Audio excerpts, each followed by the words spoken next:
Salmo capítulo 51. Esse salmo é tão especial e ele nos ensina tanto.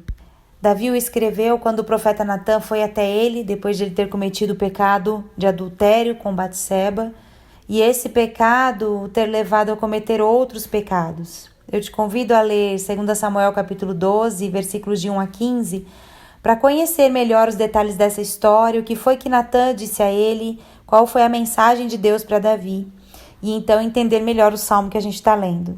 Davi tinha consciência do pecado, mas ali ele assume que havia cometido pecado contra Deus, se arrepende e percebe como aquilo tudo tinha sido aos olhos do Deus Santo. Então o seu coração se rasgou por inteiro. Eu imagino Davi prostrado no chão, arrependido. Não importava para ele como as pessoas o viam diante de tudo aquilo, mas sim como Deus o via. Quantos têm se convencido de que não importa o que os outros pensem, mas numa conotação bem diferente dessa, como que dizendo, eu não devo satisfações a ninguém, a vida é minha, o que importa é ser feliz, fazer o que me faz sentir bem. E essas são frases tão comuns hoje em dia, não é? E por isso, muitos se entregam a uma vida de pecado que os separa de Deus. Quando Davi entendeu isso, que o seu pecado o havia distanciado de Deus, que o seu desejo o levou para longe da vontade do Pai e como consequência do próprio Pai, esse salmo foi o seu clamor. Ele era rei, então, entre aspas, não devia nada para ninguém. Quem o repreenderia? Saul fez coisa pior. Talvez esse fosse um argumento no coração dele. De quantas desculpas nos enchemos para justificar nossa escolha pelo pecado? Ele era mesmo rei e a maior autoridade humana sobre aquela nação, mas o que pegou para Davi foi: eu pequei contra ti, Senhor. Feri o coração de Deus, o desonrei com a vida que ele me deu. O que foi que eu fiz da unção que ele a mim conferiu para reinar sobre a nação que pertence a ele? O que eu fiz da minha comunhão com Deus? Eu a desprezei por um desejo que tomou conta do meu coração. Eu não o dominei, mas deixei que ele me dominasse. Tem misericórdia de mim, Senhor, lava-me, purifica-me. Não retires de mim o teu Santo Espírito. Quão insuportável era a ideia de não ter mais a presença de Deus, de não ter mais comunhão com Ele, de ser rejeitado.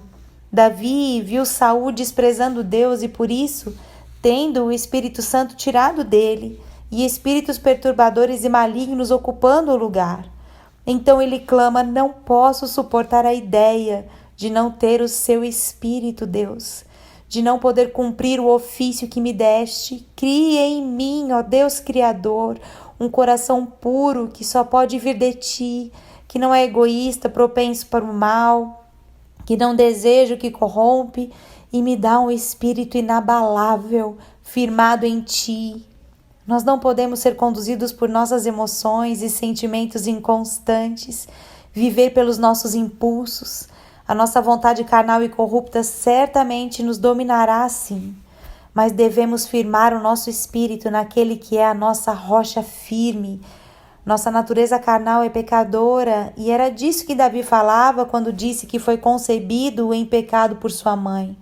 Mas apesar disso, tomados pelo Espírito de Deus, andamos em autoridade contra o pecado e nos tornamos cada vez mais semelhantes a Cristo, até alcançarmos na eternidade a estatura de varão perfeito. Reconhecer nosso pecado, nos arrepender verdadeiramente, rasgar o nosso coração para Deus com sinceridade, transforma a nossa vida.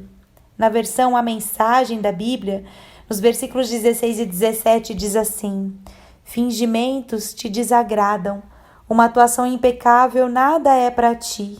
Quando meu orgulho é despedaçado, é que adoro a Deus de verdade. O coração quebrantado, disposto a amar, não escapa nem por um minuto da percepção de Deus. Aleluia! Deus não rejeita um coração quebrantado, humilde e arrependido. Ele não rejeita aqueles que se arrependem. Estar fora da vontade de Deus, viver longe da sua presença, viver essa vida fazendo o mínimo para garantir a salvação, não era o que o coração de Davi desejava. Ele clamava a Deus que o restituísse àquela alegria maravilhosa da salvação, que faz Deus bastar para a gente, que torna centro e razão de tudo, que nos enche o coração de uma viva esperança e de brilho os nossos olhos, que dá sentido às nossas vidas e nos faz querer viver o reino de Deus aqui. Eu quero viver para ti, Senhor. Dá-me a chance de ensinar os teus caminhos aos rebeldes, para que os perdidos encontrem o caminho de casa, foi o que Davi disse.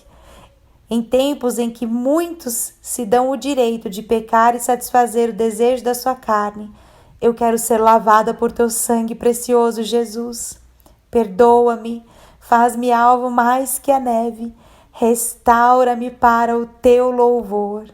Volte-se para o Senhor hoje, Ele está te esperando para te lavar, te limpar, te resgatar e te restituir a alegria da salvação.